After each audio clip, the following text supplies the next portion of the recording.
नव्या जळगाव शहरामध्ये विविध उद्योगातल्या कर्मचाऱ्यांच्या प्रतिनिधींची बैठक होत आहे। त्या अनुषंगाने आजची पत्रकार परिषद आपण आयोजित केलेली आहे।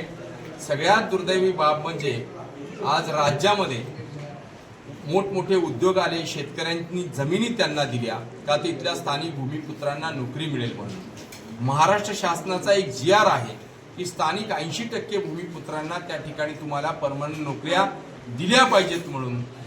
आणि या 80% नोकऱ्या त्या ठिकाणी उपलब्ध असताना, उद्योग उपलब्ध असताना, शासनाच्या विविध संस्था MSEB आहे, वीज वितरण कंपनी आहे, जळगाव महानगरपालिका आहे, त्याचप्रमाणे MIDC मध्ये कारखाने आहेत, डेअरी डेव्हलपमेंटच्या वेगवेगळे उद्योग आहेत। परंतु त्या ठिकाणी परमनंट नोकऱ्या असताना आज या उद्योगांमध्ये बेकायदेशीररित्या कंत्राटी निर्मूलन व नियमन कायद्याचा दुरुपयोग करून काही गुंडांना ठेके देऊन यातल्या स्थानिक भूमिपुत्रांना परमनंट करण्याच्या ऐवजी त्यांचं शोषण जे चालू आहे त्याच्याबद्दलचा राज्यात राष्ट्रीय श्रमिक आघाडीच्या वतीने गेली 30 वर्ष एक उठाव चालू आहे। आणि या उठावामधून आजपर्यंत राज्यात 13 ते 14 हजार तरुणांना, कंत्राटी तरुणांना आम्ही परमनंट केलं।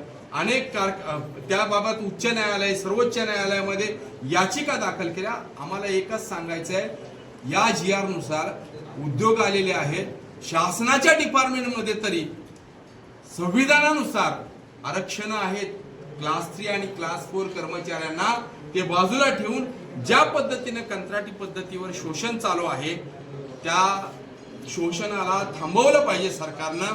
आणि यातल्या तरुणांना, स्थानिक तरुणांना आणि जे आता काम करतायत कंत्राटी कर्मचारी, त्यांना सेवेमध्ये कायम करून घेतलं पाहिजे। कारण 240 दिवस झाल्यानंतर जे रेग्युलर 240 दिवस काम करतायत त्यांना परमनंट करावं असा कायदा आहे, त्या कायद्याची अंमलबजावणी करावी।